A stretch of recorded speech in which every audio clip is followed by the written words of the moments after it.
You're nobody on this base. You have no Flightline authority. You have no business standing within 20 meters of my aircraft. Get your contractor paperwork sorted and stay off my line." The crew chiefs went still. Not the kind of still that comes from surprise. They had heard surprise before, and it looks different. This was the kind of still that comes from recognition. From having heard a version of this before, in this voice, on this tarmac, aimed at someone else who also didn't belong. The gray Pacific morning pressed down flat and cold over Marine Corps Air Station, and the words landed on the concrete, the way words land when a man has said them many times to many people, and each time believed himself entirely in the right. The woman in the navy blue polo did not turn around immediately. She was standing at the port side of aircraft 502, mouthing something no one around her could hear. Panel designations, numbers, a running internal inventory of what she was seeing. Her fingers hovered near the panel seams without touching them. Her clipboard was nearly blank. She had not needed to write much down. The canopy was raised. The chocks were in. The crew chief nearest the starboard wing had glanced at her twice in the past 6 minutes, not because she was doing anything wrong, but because something about the way she moved didn't match the visitor badge on the lanyard. Didn't match the plain khakis. Didn't match the polo shirt with the Vanguard Field Services LLC embroidery above the left breast. She moved like someone who had done this 10,000 times before, and the polo shirt said she had done it fewer than 10. She finished the phrase she was mouthing. Then she turned. Lieutenant Colonel Brett Hargrove stood 5 feet from the port wing, executive officer 2 steps behind him, coffee cup in the XO's hand going cold in the morning air.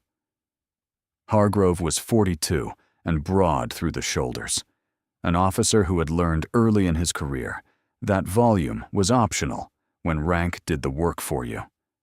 He had not raised his voice. He didn't need to. The visitor badge on her lanyard said everything he needed it to say. No rank, no insignia, no name tape. A nobody from a civilian safety contractor, standing within 20 meters of his aircraft on his line, having apparently decided that the normal rules of access did not apply to her. She held the silence. 1 beat, 2 beats, 3 beats. Not hesitation. The deliberate kind that belongs to someone letting the other person finish completely, ensuring there is nothing more coming before responding. Then she turned back to the aircraft. Her left hand rose toward panel L42F on the upper aft fuselage.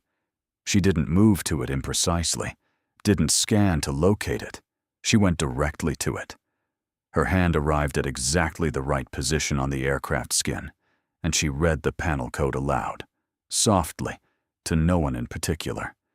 The number was exact, not approximately exact. Exactly. Precision that stops a person for a half second because they realize the speaker did not just identify the panel from a chart or a reference card. The speaker already knew where it was and what it was called and what it should read, and named it the way you name the address of a house you have lived in for years. Hargrove's XO blinked. Hargrove did not. He turned, leaving the way he arrived, brisk, efficient, already moving on. And the interaction was categorized and filed as concluded before he reached the ops building door. A nobody who had been told she was a nobody. The matter was resolved. 40 meters away, at the streaked window of the line shack, Master Gunnery Sergeant Walter Knox stood with a mug of coffee and watched. 56 years old, 31 years on the line. More flight lines walked than most men in this branch would ever see. More aircraft cleared and grounded and turned around and launched. More crew chiefs instructed and evaluated and brought up. More line shacks occupied at 0:30, watching the sun come up over tarmac. He had watched Hargrove arrive and deliver his assessment and leave. He was still watching the woman in the polo shirt. She resumed the walk-around. Panel by panel, measured and even, No adjustment to her pace, no visible processing of what had happened to her, as if the exchange had cost her exactly nothing, because it had cost her exactly nothing. Knox counted her steps beneath his breath. 88 per minute. No variation. No acceleration when she turned a corner. No deceleration as she approached a panel. He had known 2 people in his career who moved like that. Both of them had come from Yuma. He set his mug down on the windowsill. He did not look away from the tarmac.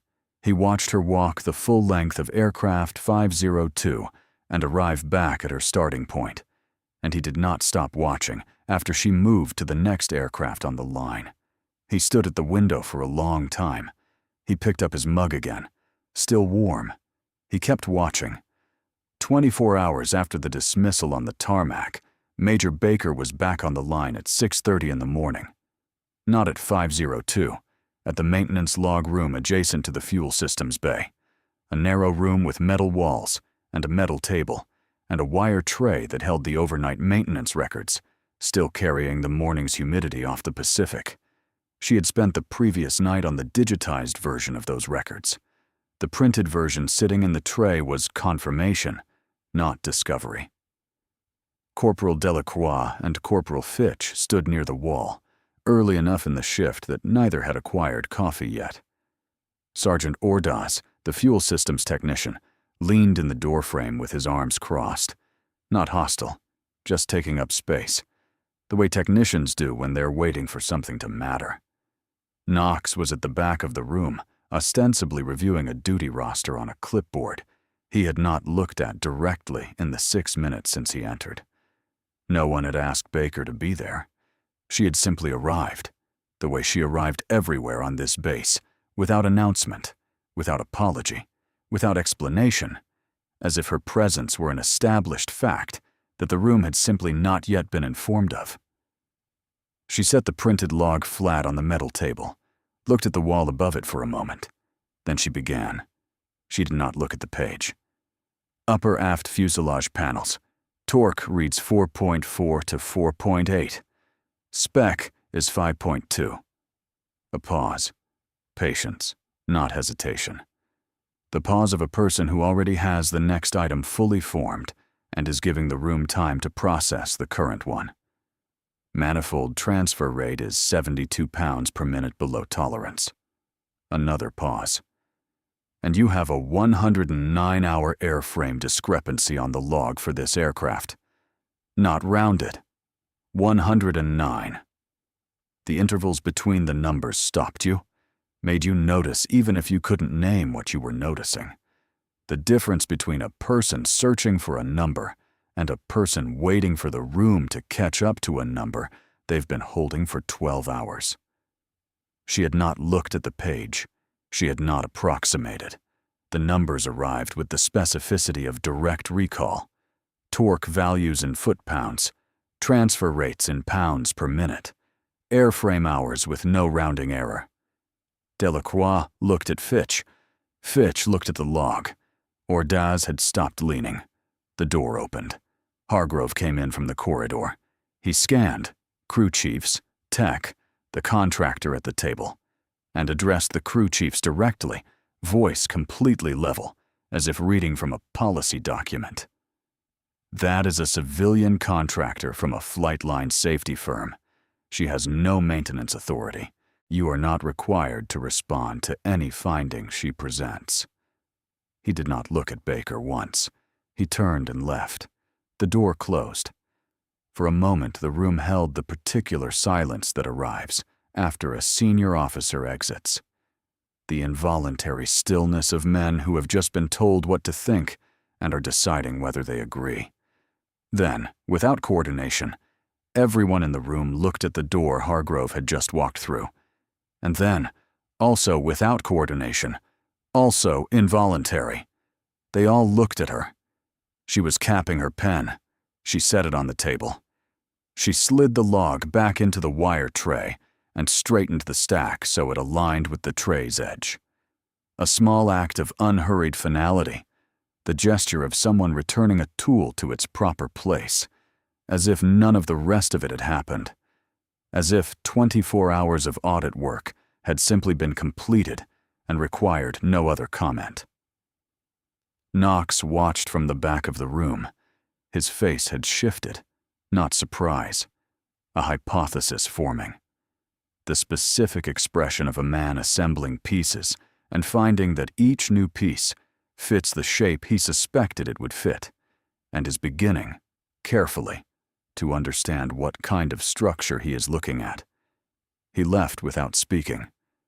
That afternoon, alone in the line shack, he pulled out his personal cell phone and opened a contact list he had not touched in 4 years. He found a name. He stared at it for a long time. He did not dial. Not yet. But he left the phone on the table in front of him, open to the number, face up, for the rest of the shift. The way a man leaves a tool out when he's not ready to use it, but wants it close to hand. By day 3, the contractor in the navy blue polo had become a social object. Someone had photographed her visitor badge on the line and pushed it through the squadron group chat with 3 laughing emoji and a pinned message, Madam Polo. It wasn't crude. It didn't need to be. Soft institutional contempt is more durable than crude contempt. It travels further and requires less maintenance. It just needs the right culture, shaped from the right person at the right level of authority, given just enough air to keep breathing. Hargrove hadn't created this. He had simply built the conditions for it to create itself. In the squadron ready room at 7:45 in the morning, Captain Morrow and First Lieutenant Rains were scrolling through the thread and laughing. First Lieutenant Maya Serrano stood in the corner, not laughing. 27 years old, youngest female pilot in the squadron, her promotion file currently sitting in Hargrove's desk drawer, unopened, untouched, invisible to the evaluation system for 11 consecutive months. Someone read aloud from the group chat, in the voice people use when they believe the humor is shared. Master Guns wants the hangar swept before the real auditor shows. Serrano, you're up. 0430, brooms by the East Bay door. Serrano said nothing. She took out her personal notebook and wrote it down. She did not argue. She did not look to the room for support. She wrote down the time and the location, and she closed the notebook. At 4:32 in the morning, she was in the East Hangar Bay with a broom under fluorescent lights that had come on automatically at her entry and seemed, in the empty bay, slightly too bright. The bay did not need sweeping. This was the point. This was always the point.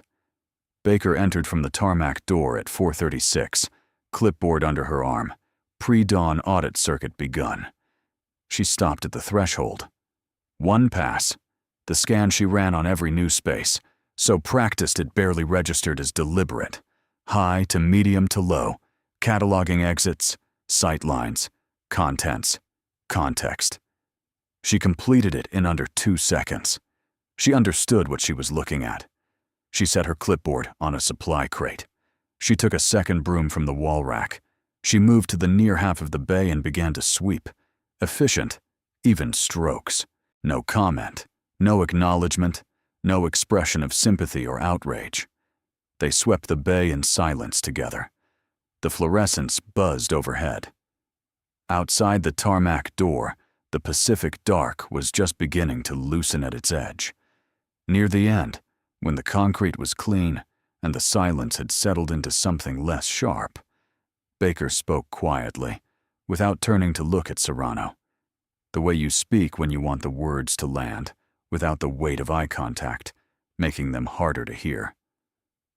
When this is over, stay visible. What happens to you in the next 30 days will either define your career or it won't.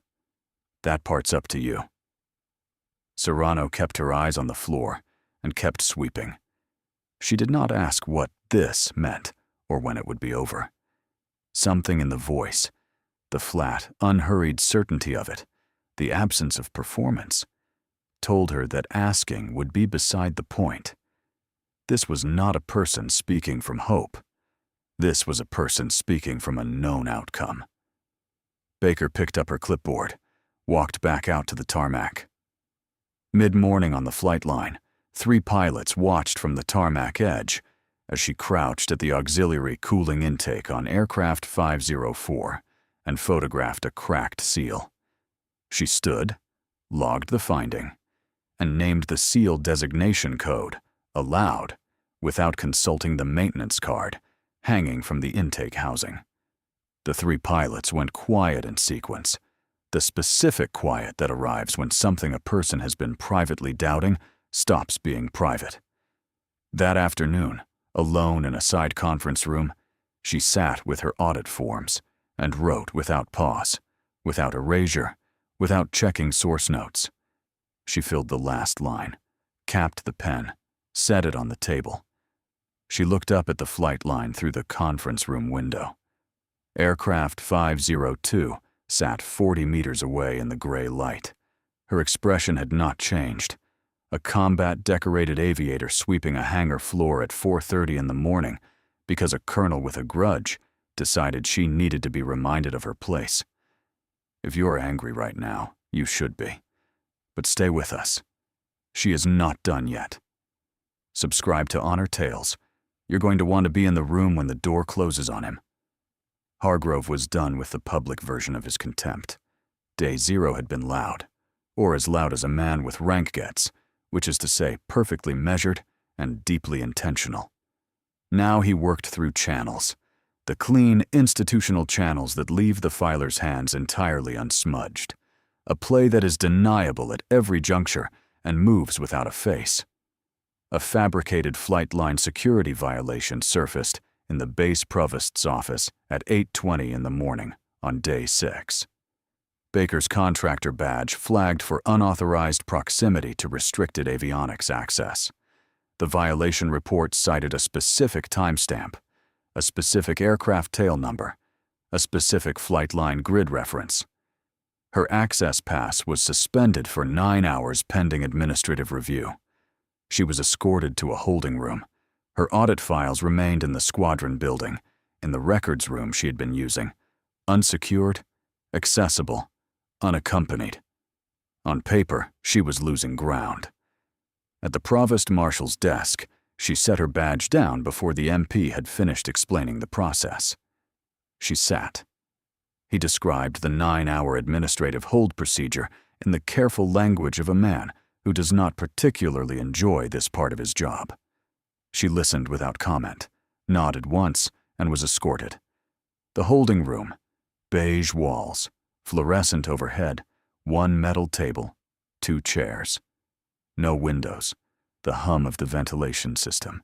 She did not pace, did not sit with her arms crossed and her jaw tight, did not check her watch. She sat at the table and wrote, by hand, from memory, unhurried, a consolidated list of everything she had found across 6 days of field work. Panel codes, torque values in foot-pounds, fuel transfer rates in pounds per minute, airframe hour discrepancies, tail numbers, timestamps, mission designation codes. All of it resident in her head, complete and undistorted, waiting for paper the way water waits in a tank. It had been there the whole time. The 9 hours had simply given her a quiet surface to pour it onto. 14 pages. She did not rush a single entry. Across the base, in the squadron ops building, Hargrove sat at his desk, his XO near the door. A civilian in an ill-fitting navy polo, wrong shade of navy, wrong tuck at the waist, a polo that announced itself as a costume rather than a garment, stood near the bookshelf reviewing something on a tablet. Otto Klemmer, 51 years old, Civilian Defense Sustainment Contractor Liaison, Defense Sustainment Group LLC. Stocky, careful eyes, careful hands. A man who had trained himself to be forgettable in the specific way that allows him to be present, in rooms where he should not be memorable. Hargrove signed a document without reading it through completely. Klemmer took it, nodded once, left without speaking.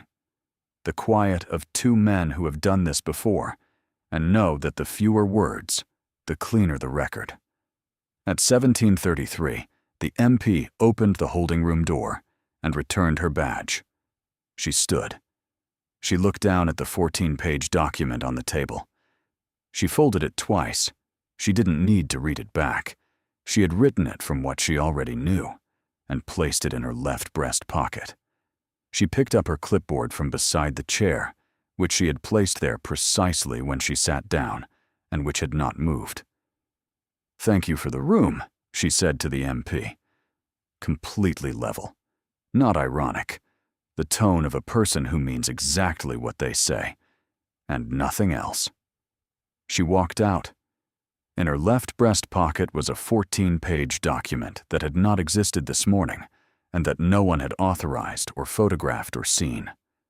9 hours that had been intended to cost her time and access had become 9 hours of uninterrupted work in a quiet room. She had not spent a single minute of them on anything other than the task. 6 days after the holding room, day 12, Knox made his call on day 9, not to the base commanding officer, not to anyone in the chain of command above him at this base. He closed his office door in the maintenance building, sat in the chair he had been sitting in for 2 years, and dialed a retired master gunnery sergeant named Hicks. 15 years at Mott's 1 before his hip ended his line time, a man Knox trusted in the specific way you trust the people who taught you the work before the shortcuts became normal. The call lasted 4 minutes. Brief pleasantries, the kind that are genuinely brief because both men are busy and both men know why the call is happening. Then, "You know the name Razor?" A pause on the other end. 3 seconds, then 4 words. Knox closed his eyes once, nodded at no one, hung up. He sat with the phone face down on the desk for a long moment, his hands flat on either side of it. A man rearranging everything he had observed in the past 9 days into a new configuration, and finding that the new configuration was, in fact, the only one that made the observations make sense. Not surprise. The weight of correct understanding, arriving late, but arriving whole. 3 days later, on the morning of day 12, he adjusted his routine. He arrived at the line shack at 6:15, 45 minutes before the first crew chiefs showed up, early enough that the morning PA sweep hadn't run yet, and the only sound was the ventilation system and the distant baseline of the Flightline in standby. He had been making this early walk for 31 years. He had never before adjusted the time or the route for a reason like this. She was at the metal table with a protein bar half-eaten to one side, audit tablet open, writing by hand in the notebook beside it. No one else present. Knox entered, placed his cover on the table's edge, pulled a chair across from her, and sat down. She did not look up immediately. She finished the sentence she was writing, capped the pen, and set it parallel to the notebook's edge. Waited. The tablet screen showed a column of tail numbers and airframe hour discrepancy values. He looked at it for a moment before she folded the cover closed. He framed his question in 5 words. "Ma'am, are you Razor?" She looked up. Her eyes did the thing he had been watching them do for 12 days. That brief, comprehensive read of a face that was not searching for information, but confirming a category. 3 full beats of silence. "I'm a contractor for Vanguard Field Services. I do Flightline safety audits." She held the next silence for a beat. "But yes." Knox said nothing for 7 seconds. He was not processing the answer. He had already processed it. 3 days ago. 4 words over the phone from Hicks. He was doing something else entirely. He was giving the answer its proper weight. 31 years on the line, and he had sat across from 2 people in all that time who carried themselves the way she carried herself, both from Yuma. He had spent 12 days watching her absorb everything this base could do to her and give back nothing. No adjustment, no flinch, no visible acknowledgement that any of it had landed. Now he understood why. He nodded once and stood. Later that morning, he walked the Flightline beside her on her audit pass. Neither spoke. They moved down the line together, her pace and his pace, matching without either of them adjusting to match the other, because the pace was the same pace. A junior captain passed 20 feet away and made an audible comment about the contractor to the pilot beside him. Knox turned and looked at him. No words. The 31-year look, the look that costs nothing to deploy and has never once needed to be explained. The captain found somewhere else to be, with the specific urgency of a man who has just received a message he did not expect and does not wish to receive a second time. That afternoon, without comment, without submitting a form, without notifying anyone above or beside him in the administrative chain, Knox updated the maintenance area access roster. Baker's audit access was now protected at a level that required the personal authority of the base commanding general to revoke. He did not announce this. He filed it. He went back to work. Subscribe to Honor Tales. What Knox heard on that phone call is the reason she walked into this base in the first place. And what's been built in 12 days is something Hargrove still doesn't understand the shape of. Part 6 is the part the audience gets alone. 9 days after Knox confronted her. 21 days into the audit. It was 21:30 hours in Major Vivian Baker's bachelor officer's quarters, and the sealed orange envelope, no return address, hand-delivered to the BOQ front desk that morning, was open on the desk in front of her. Not an audit document, not official correspondence. Older than the audit, older than this assignment, older than Mott's one even. A document that arrives when someone who understands exactly what you are doing and why you are the one doing it decides the time has come for you to hold it in your hands again. The room was small and institutional neat. Regulation corners on the bed, audit files stacked flush on the desk with their edges aligned, a photograph face down on the shelf that she had not turned over once in 21 days. The lamp was on. The window was dark. Somewhere beyond the fence line, the Pacific was doing what the Pacific does at night. Enormous and indifferent and continuous, going on past every horizon. She held the page in both hands. Her expression was controlled, not blank, but contained.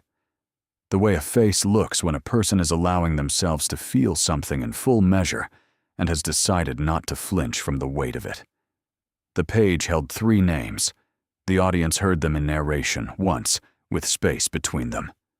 Sergeant First Torres, Corporal Ames, Lance Corporal Deshaun Webb, a close air support mission in denied airspace. November 2021. Pacific Theater, off an LHD-class amphibious assault ship as part of the Amphibious Ready Group. Baker was the strike lead. Her wingman's radio went cold 6 minutes into the egress, not degraded, not intermittent, not static scored and recoverable. Cold. Final. The surviving element, 4 Marine raiders in a drainage canal under sustained fire, did not have the time it would take to hold until the next available asset cycled into the theater. She was 31 years old, alone on the comms, no second opinion available, no safety net she had not constructed herself. She called the precision strike under her direct authority, alone, with what she had. The element came out. She had been carrying the names for 5 years in the particular way you carry the names of people you were supposed to bring home. Not in memory, exactly, but in the body. In the pause before sleep, in the specific rhythm of a pre-flight check, performed perfectly enough that it feels for a moment. Like precision reaching backward through time to change what precision cannot change. She had been that pilot.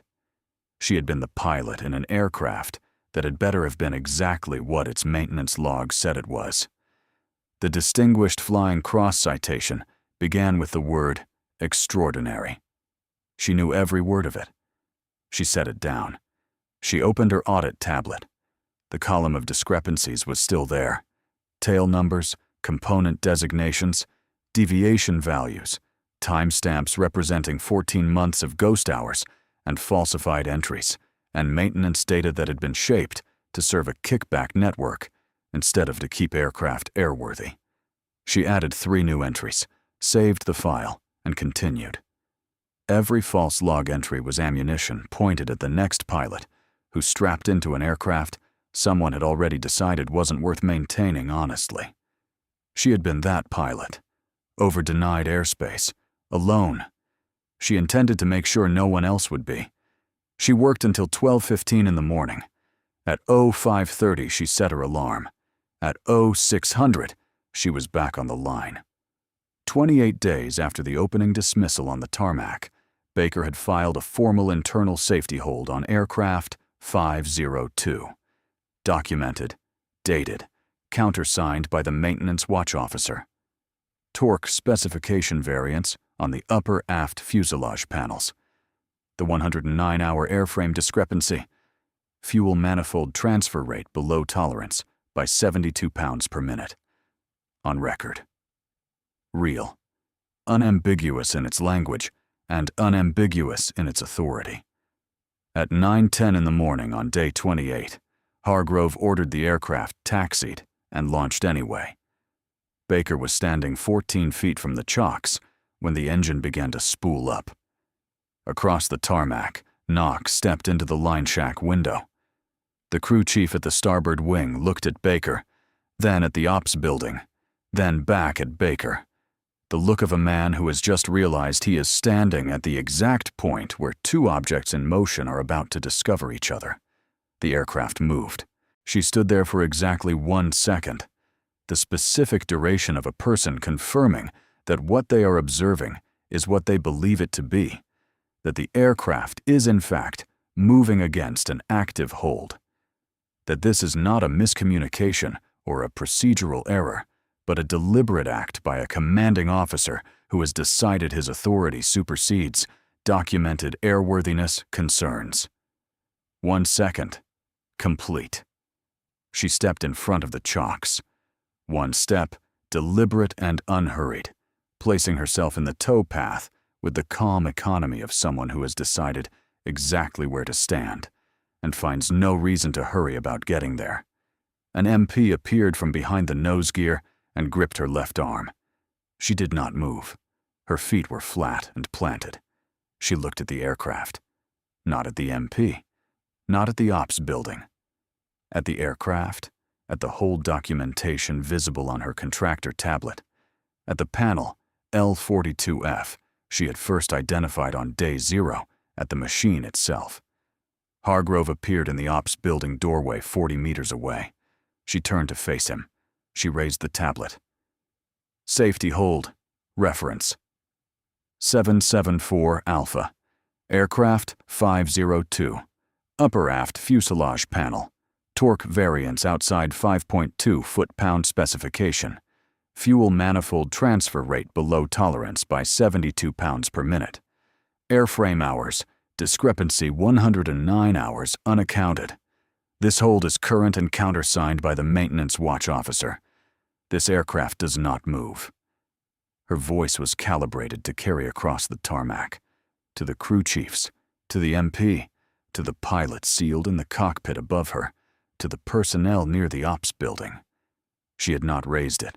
The tarmac was flat, and the wind was light, and she did not need to raise it.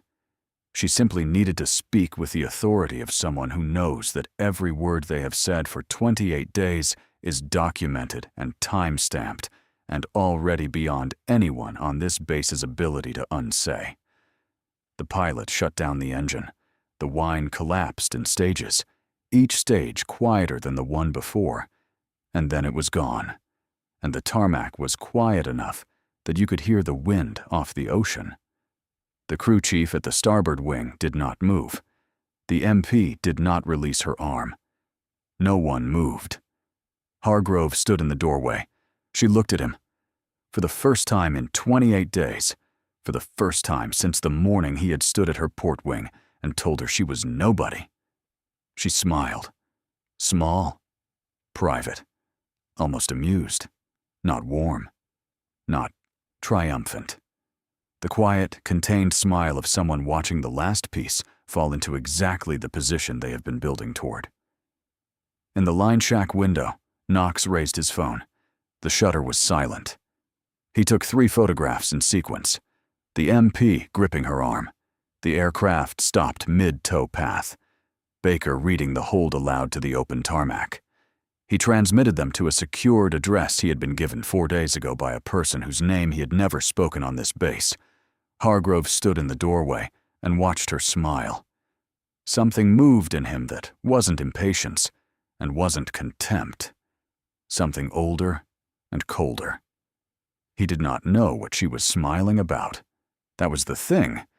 In 28 days of certainty, in 28 days of authority and dismissal and documented institutional pressure, the one thing he could not account for was this smile. And that, more than anything, was the thing he could not put down. 2 hours after the standoff at the Chalks, Baker was still on the flight line. The safety hold on 502 was logged with the base legal officer. The 14-page handwritten document from the holding room, countersigned copy now in a secured submission, was already beyond any mechanism on this air station's ability to recall or alter. The photographs Knox transmitted were time-stamped and in a secured file. 28 days of silence and documentation and precise measured movement, all of it built into a structure that did not require her to announce itself. Structures like that become visible when the time is right, and she had always known when that would be. At 11:47, the base public address system activated. Every crew chief, every pilot, every maintenance technician, and operations clerk, on or near the flight line, stopped what they were doing. 78 personnel, spread across the tarmac and adjacent bays, in the refueling area, and along the line. The voice on the PA was the flat, procedural voice of a system that has no opinion about what it is announcing. Attention on the air station. Inbound flight of 2 MV-22 Ospreys requesting Razor 10 on the line. All ground personnel, Razor 10 on the line. Hargrove, standing near the ops building door, went very still. Baker, near aircraft 502, did not move. She already knew what Razor 10 meant. She had known this moment would come. Not the hour, not the day, but the form of it. She had been Razor for 5 years. 22 minutes later, at 12:09, 2 MV-22s came in low over the Pacific fence line in formation. The controlled, deliberate approach of aircraft that are going to exactly the place they intend to go. The lead aircraft set down on the tarmac. The ramp descended. Lieutenant General Vincent Hallstrom, Deputy Commandant for Aviation, United States Marine Corps, came down the ramp in service alphas, 3 stars at each collar point, aide-de-camp maintaining precise position at his left shoulder. He was a man who had spent decades on flight lines and tarmacs, and in aircraft and in command, and he moved across the tarmac with the specific economy of someone for whom this environment is home. His eyes crossed the tarmac in one deliberate pass. Found Baker. He crossed to her. He rendered a full formal salute. She returned it, crisp, correct, unhurried. The aide stepped forward and called her by full designation in a clear voice pitched to carry. Rank, name, unit, billet, call sign, each element given its full weight, one at a time, in sequence. The words moved through the morning air and arrived at every set of ears on that tarmac in sequence. Major Vivian Baker, Marine Aviation Weapons and Tactics, Squadron 1. Lead F-35, Bravo Weapons and Tactics Instructor and Operational Test Director. Razor. Every head on the tarmac turned. The involuntary synchrony of a group that has just been handed one piece of information that recontextualizes everything it previously understood. Knox stood in the doorway of the line shack. He was the only person present whose expression did not change, because he was the only person who had come to this moment, having already known. Hargrove's face moved through 4 distinct states in under 10 seconds. The audience watched each one arrive and pass. Confusion. Who is she? The contractor. The polo. Nobody. Madame Polo, the woman who swept the hangar at 4:30 in the morning, into disbelief. That can't be right. That's a visitor badge. That's a Vanguard Field Services logo. Into recognition. MOTS 1, Yuma, WTI, operational test, the audit, all 28 days of it. The holds, the discrepancies, the 14 pages in the holding room, the photographs. Into horror. Not at what she was, at what she had built, at when it had begun, at how many people had already seen it, and how far beyond his reach any of it now was. The second Osprey's ramp came down, and 4 NCIS agents descended in 2 pairs, moving through the crowd with the quiet deliberateness of people who are executing something that was written down days ago and whose outcome has already been determined. For 2, maybe 3 seconds, the entire tarmac was silent. 78 Marines standing on a Pacific Coast flight line, watching a 3-star general render a full formal salute to a woman in a navy blue polo shirt and scuffed black boots, and every single one of them understanding, at different speeds, in different orders, with different degrees of completeness, what that meant, what 28 days of silence had meant, what nobody on this base had meant. Hallstrom lowered his salute. Major Baker. MOTS 1 sends its regards. Your audit is complete. She stood at parade rest on the tarmac. Her expression had not changed since the chocks, since the smile. The first NCIS agent reached Hargrove. By that time, his face had passed through anger and through disbelief and arrived at something flat and hollow. The expression of a man watching 28 days of certainty become nothing. No move left to make, nowhere left to stand. All of it already documented, transmitted, submitted, beyond the reach of any authority on this air station. He had been outmaneuvered on day 0 before he had known there was a game. The reckoning moved faster than anyone had anticipated. Within 48 hours of the tarmac, the Defense Sustainment Group LLC accounts were frozen. Within 72 hours, 2 F-35 Bravo sustainment contracts were formally revoked. The NCIS case file listed 4 Marine Corps officers, 1 civilian contractor liaison, 11 counts.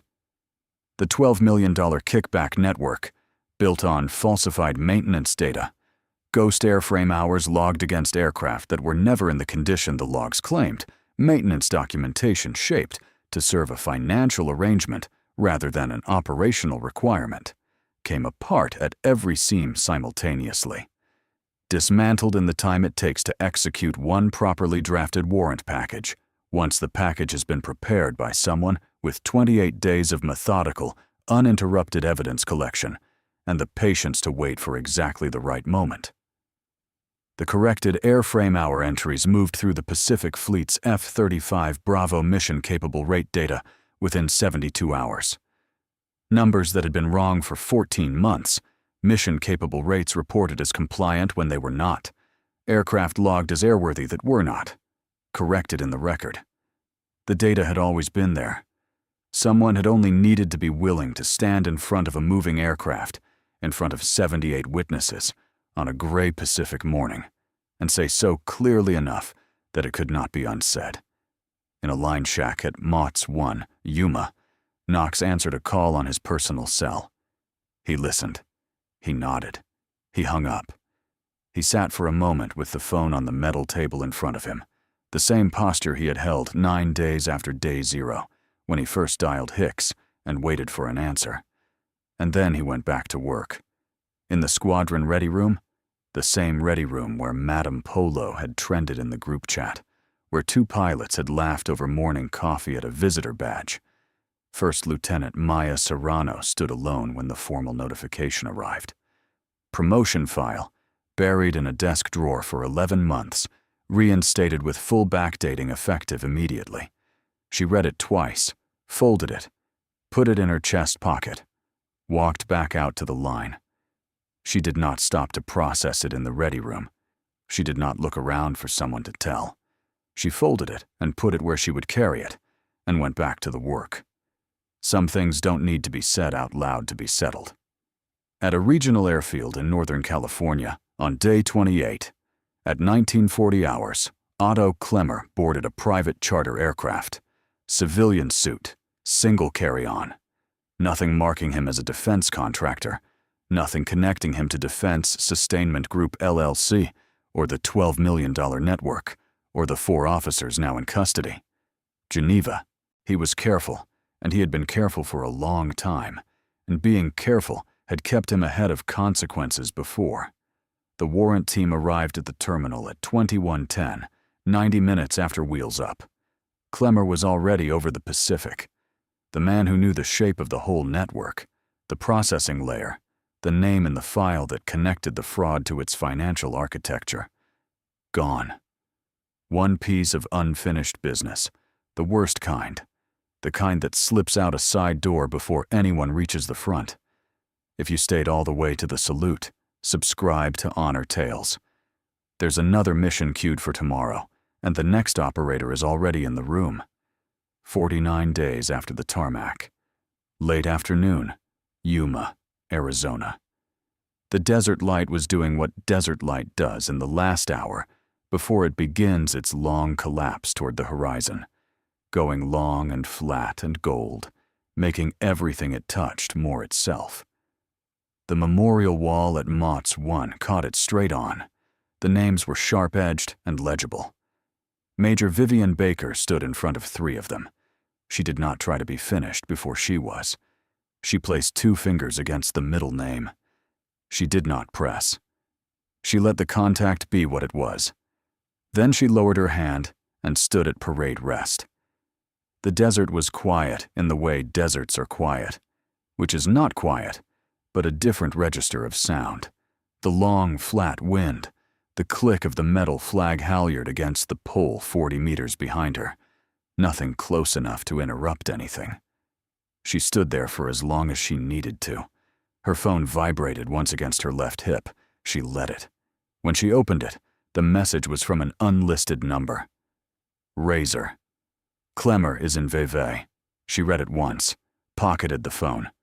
She stood at the wall for one more moment, not to delay, not to gather herself, but to finish the standing, to give it the full measure it required. Then she turned and walked back toward the operations building. Vevey, Lake Geneva Basin, Western Switzerland. The man who held the architecture of the network was already there, careful and practiced, certain he had slipped through the only gap that existed. He had been careful about everything except the one assumption, that the audit on the Pacific coast had been what it appeared to be, and the woman conducting it had been who her badge said she was. She had a flight to catch. Every soldier carries a story that few ever hear. Listen with your heart. Thank you for staying and watching. Subscribe to Honor Tales for more.